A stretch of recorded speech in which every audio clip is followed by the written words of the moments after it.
जय हिंद समाजवादी साथियों, आ गया छठे चरण में यूपी की 14 लोकसभा सीटों का सबसे सटीक सर्वे। जी हाँ, आज हम बात करेंगे जहाँ पर जो 25 मई थी, कल जो 14 लोकसभा सीटों पर जो मतदान हुआ है उसको लेकर एक चुनावी सर्वे बहुत तेज़ी से वायरल हो रहा है। उसको लेकर आज हम अपनी इस वीडियो में बात करेंगे। लगातार जहाँ पर अखिलेश यादव जी धुआंधार तरीके से चुनाव प्रचार कर रहे हैं, तो पहले हम बात करेंगे कि कल जो छठवें चरण में जो मतदान हुआ उसमें कौन सी 14 लोकसभा सीटों पर यह मतदान हुआ है। तो देखते हैं। आजमगढ़, लालगंज, डुमरियागंज, संत कबीरनगर, भदोही, बस्ती, इलाहाबाद, मछली शहर, सुल्तानपुर, श्रावस्ती, फूलपुर, प्रतापगढ़ और अम्बेडकर नगर, जौनपुर, यानी कि ये वो 14 लोकसभा सीटें हैं जहाँ पर कल शांतिपूर्ण तरीके से उत्तर प्रदेश में मतदान संपन्न हो चुका है। तो अब जहाँ पर 6 चरणों का जो मतदान है वो संपन्न हो चुका है, और इन 6 चरणों के मतदान में जहाँ पर उत्तर प्रदेश की 80 लोकसभा सीटों में से लगभग 67 लोकसभा सीटों पर मतदान है वो संपन्न हो चुका है। तो एक एक करके हम बात करेंगे इन 14 लोकसभा सीटों को लेकर जो सर्वे है उसमें क्या स्थिति सामने आ रही है। तो सबसे पहले हम बात करेंगे आजमगढ़ लोकसभा सीट से, जहाँ से धर्मेंद्र यादव चुनावी मैदान में उतरे हुए हैं। धर्मेंद्र यादव जी आप लोगों को पता है बदायूं से 2 बार के सांसद रह चुके हैं, मैनपुरी से भी सांसद रह चुके हैं। हालांकि आजमगढ़ में जब उपचुनाव हुआ था उस उपचुनाव में धर्मेंद्र यादव जी 8000 वोटों से चुनावी मैदान में हार गए थे। उनकी जो हार का कारण जो थे वो थे गुड्डू जमाली, जिन्होंने बहुजन समाजवादी पार्टी के टिकट से चुनावी मैदान में उतरे और उन्हें 2.5 लाख वोट मिले, जिसका कहीं ना कहीं समाजवादी पार्टी का ही वो वोट कटा था, जिसकी बदौलत जो धर्मेंद्र यादव जी हैं वो चुनावी मैदान में हार गए थे। लेकिन इस बार अखिलेश यादव जी ने जाति समीकरण को साधते हुए गुड्डू जमाली जी को समाजवादी पार्टी में शामिल करके उन्हें एमएलसी बना दिया है। वर्तमान समय में गुड्डू जमाली जी एमएलसी हैं। एमएलसी होने के साथ साथ लगातार उन्होंने आजमगढ़ की जो लोकसभा सीट है वहाँ पर लगातार धर्मेंद्र यादव जी के लिए चुनावी जनसभाओं में संबोधित भी किया और लगातार जनता के बीच में पहुँचकर वोट भी मांगे। तो आजमगढ़ की लोकसभा सीट से समाजवादी पार्टी जीत रही है। अब हम बात करेंगे जो दूसरी लोकसभा सीट है वो प्रतापगढ़ लोकसभा सीट है, जो लगातार चर्चाओं का केंद्र बिंदु बनी रही है, क्योंकि यहाँ से समाजवादी पार्टी इंडिया गठबंधन की तरफ से आप लोगों को पता है डॉक्टर एसपी सिंह पटेल जी चुनावी मैदान में उतरे हुए हैं। लगातार दिग्गज नेता, वरिष्ठ नेता। वहीं पर जिस तरह से राजा भैया जी का जो समर्थन है वो समाजवादी पार्टी को उन्होंने अपना जो समर्थन दिया है उसका कहीं ना कहीं फ़ायदा एसपी सिंह पटेल को होता हुआ नज़र आ रहा है। और जो प्रतापगढ़ की लोकसभा सीट है वहाँ से समाजवादी पार्टी और एसपी सिंह पटेल जीत रहे हैं। वहीं पर हम बात करेंगे अब जौनपुर लोकसभा सीट से, जहाँ से बाबू सिंह कुशवाहा जी चुनावी मैदान में उतरे हुए हैं और जन अधिकार पार्टी के राष्ट्रीय अध्यक्ष भी हैं। इंडिया गठबंधन की तरफ से अखिलेश यादव जी ने जौनपुर की लोकसभा सीट से चुनावी मैदान में उतारा है। तो जाति समीकरण को साधते हुए अखिलेश यादव जी ने जहाँ से बाबू सिंह कुशवाहा को चुनावी मैदान में उतारा, तो बाबू सिंह कुशवाहा की जो स्थिति है वो काफ़ी मजबूत नज़र आ रही है जौनपुर की लोकसभा सीट से। और जौनपुर की लोकसभा सीट से इंडिया गठबंधन यहाँ से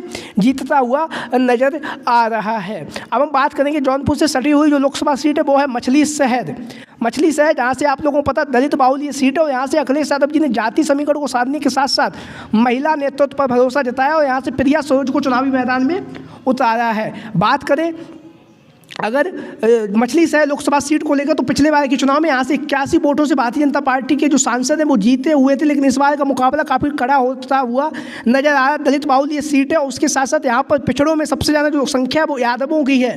तो मछली शहर की जो लोकसभा सीट है यहाँ से इंडिया गठबंधन और जीतता हुआ नजर आ रहा है। अब हम बात करेंगे डुमरियागंज लोकसभा सीट से, जहाँ से आप लोगों को पता संत कबीरनगर के जो पूर्व में सांसद रह चुके हैं कुशल तिवारी जी वो चुनावी मैदान में उतरे हुए हैं। डुमरियागंज की जो लोकसभा सीट है ब्राह्मण बाहुल ये सीट है। हालांकि यहाँ पर भारतीय जनता पार्टी के जो वर्तमान समय में जो सांसद उनकी स्थिति मजबूत मानी जा रही है और डुमरियागंज की जो लोकसभा सीट है वहाँ से कहीं ना कहीं भारतीय जनता पार्टी की स्थिति मजबूत नज़र आ रही है। तो डुमरियागंज की लोकसभा सीट से भारतीय जनता पार्टी जीतती हुई नज़र आ रही है।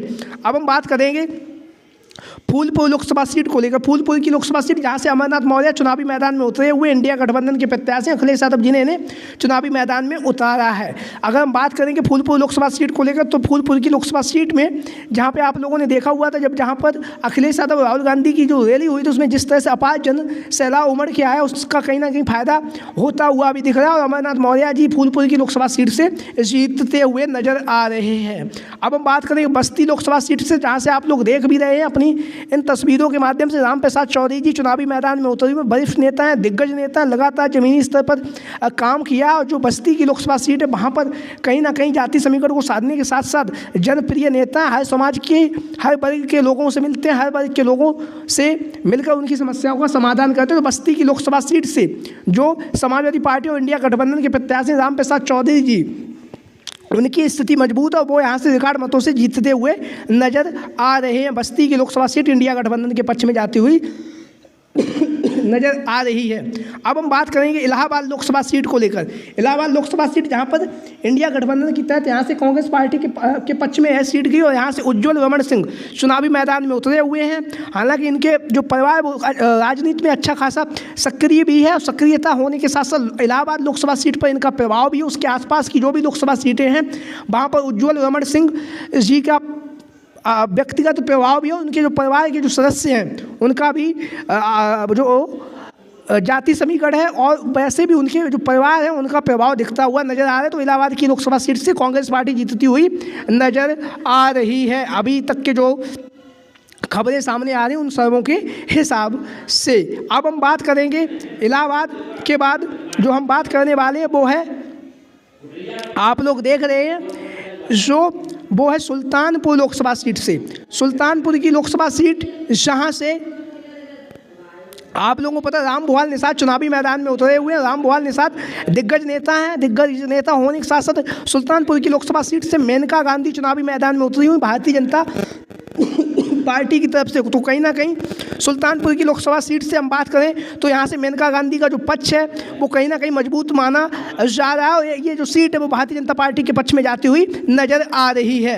अब हम बात करेंगे, आप लोग देख रहे हैं श्रावस्ती लोकसभा सीट से। श्रावस्ती की लोकसभा सीट से श्री राम शिरोमणि वर्मा जी चुनावी मैदान में उतरे हुए लगातार दिग्गज नेता हैं। दिग्गज नेता होने के साथ साथ ज़मीनी स्तर पर भी काम कर रहे हैं। लेकिन जिस तरह से बात करें श्रावस्ती की लोकसभा सीट से वर्तमान समय में ये सांसद भी है तो जनता में इनके प्रति आक्रोश भी देखा जा रहा है। तो यह जो सीट है यहाँ से भारतीय जनता पार्टी जीतती हुई नज़र आ रही है। अब हम बात करेंगे, आप लोग देख रहे हैं टीएमसी की तरफ से भदोही की लोकसभा सीट, जहाँ से टीएमसी के खाते में यह सीट गई है इंडिया गठबंधन के तहत। और यहाँ से आप लोग देख रहे हैं ललितेश पति त्रिपाठी चुनावी मैदान में उतरे हुए हैं। युवा नेता हैं, दिग्गज नेता हैं, लगातार जनसंपर्क किया। अखिलेश यादव जी के द्वारा भी इनके लिए चुनावी जनसभाओं को संबोधित भी किया गया है।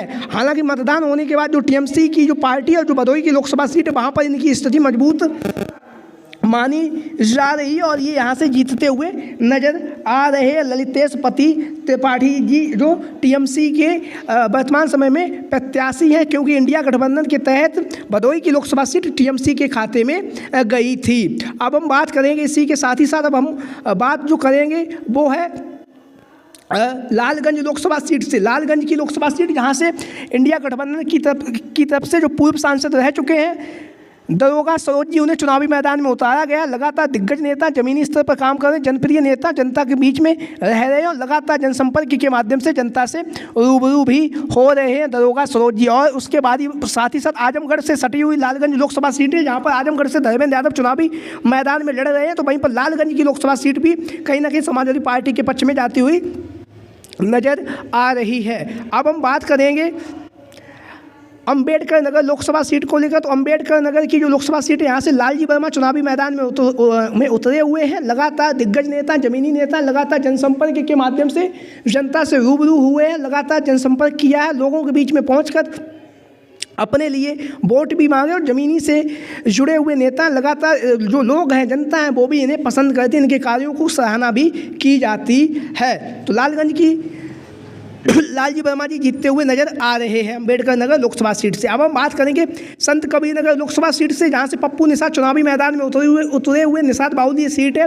ऐसी स्थिति में जाति समीकरण को साधने के साथ ही साथ अखिलेश यादव जी के द्वारा यहां से पप्पू निषाद जी को चुनावी मैदान में उतारा गया है। उसके साथ ही साथ यहाँ पर पिछड़ा दलित अल्पसंख्यक भी अच्छी खासी तादाद में है। तो संत कबीर नगर की लोकसभा सीट से भी इंडिया गठबंधन जीतता हुआ नजर आ रहा है। तो इसके साथ ही साथ आप लोगों को हम बताएं, ये जो 14 लोकसभा सीटों पर जहाँ पर मतदान हुआ है, इन 14 लोकसभा सीटों में से 12 लोकसभा सीटों पर इंडिया गठबंधन की स्थिति मजबूत नजर आ रही है। वहीं पर 2 लोकसभा सीटों पर भारतीय जनता पार्टी की जो स्थिति है वो मजबूत नजर आ रही है। आप लोगों की क्या राय है? सभी साथी कमेंट बॉक्स के माध्यम से अपनी राय जरूर दें। जय हिंद, जय भारत, जय समाजवाद, जय अखिलेश मिशन 2024।